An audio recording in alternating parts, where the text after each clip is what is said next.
All right, let's dive into a story about a world that's been pushed right to the very edge. It's a story about a mysterious sound, a sound that just might be its last hope for salvation.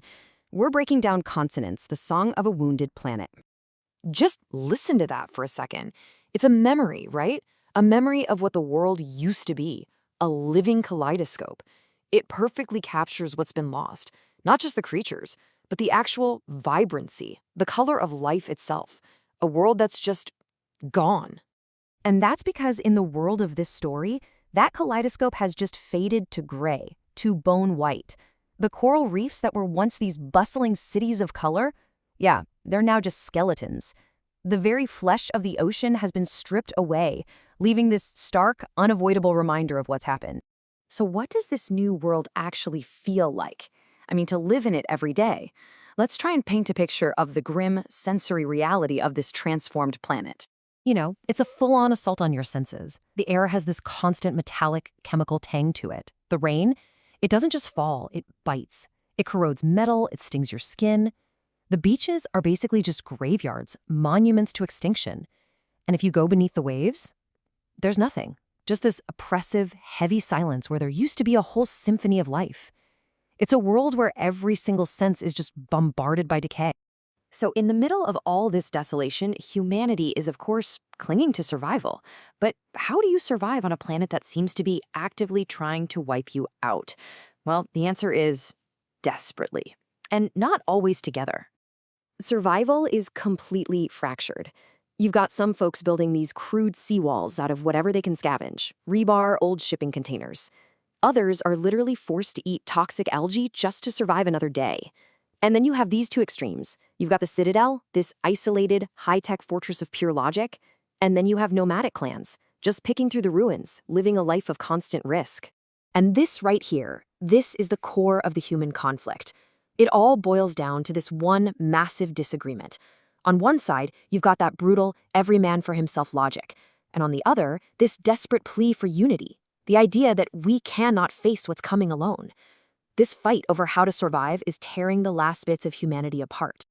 But what if this whole thing wasn't just about humanity's struggle? What if the chaos wasn't chaos at all?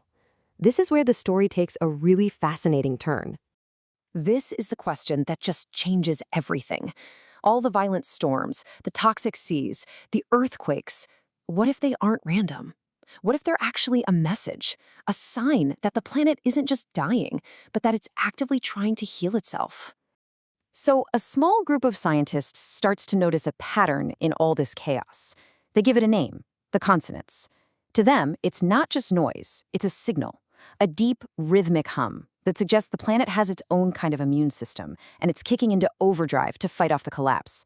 It's a little bit like the real-world Gaia hypothesis, right? The idea of the Earth as one single, self-regulating organism. And the evidence they find is, well, it's both terrifying and completely awe-inspiring.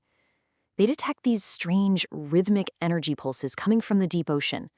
Creatures from the abyss are suddenly surging towards the surface for no reason.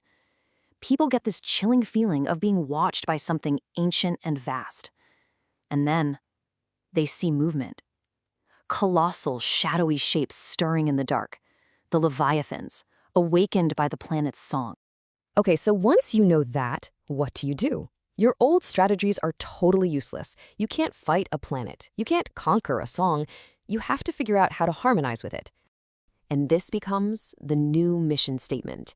The whole goal shifts from domination to communication.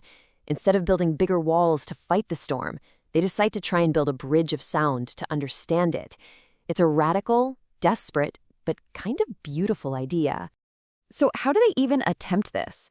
It's this incredibly high-stakes 4-part plan. First, they send a prototype sub, the Argonaut, to a very specific spot where the signal is strongest. Second, they use this mysterious old text they found, the Navigator's Code, almost like a Rosetta Stone to figure out the right frequencies. Third, and this is a big one, they get the scattered, warring communities to unite and focus their collective intent on the signal. And finally, they use the Citadel's massive reactors, pushing them to the absolute brink to broadcast one single harmonious signal back to the planet. But here's the crucial part. An elder named Alara reminds them that technology isn't going to be enough. The truest resonance doesn't come from circuits and wires, it comes from the heart. The signal needs intention. It needs a genuine, honest plea for balance. It's as much a spiritual act as it is a scientific one, and it's the final piece of the puzzle. And you won't believe it, but it works. The plea is actually heard. The mission's success kicks off a whole new era for humanity and the planet, one built on a completely new philosophy, the age of listening. The results are slow, but they are miraculous. Tiny new coral polyps start to latch onto the bleached reefs. Whales begin to follow their ancient migration routes again, their own songs even changing to match the planet's. The violent seas slowly, gradually, begin to calm down. The planet is breathing again, and humanity's role shifts from being a desperate survivor to an attentive student. And this really captures that fundamental shift perfectly. The old way of thinking was all about dominion, to exploit, to conquer, to control. The new paradigm, consonance, is all about listening, harmonizing, and being a steward. It's a complete 180, moving from a human-centered view of the world to one that finally recognizes the planet as the true center. And out of this new paradigm, a whole new field is born. Listening science. It's a science that's not based on arrogance, but on humility. It's an approach that values observation, empathy, and a deep respect for the intelligence that's already inherent in the world around us. So we end on this final, powerful thought. The story of Consonance isn't just about a planet healing itself. It's really about humanity healing its own broken perspective. The planet has learned to sing again. The real question is, will humanity remember how to listen?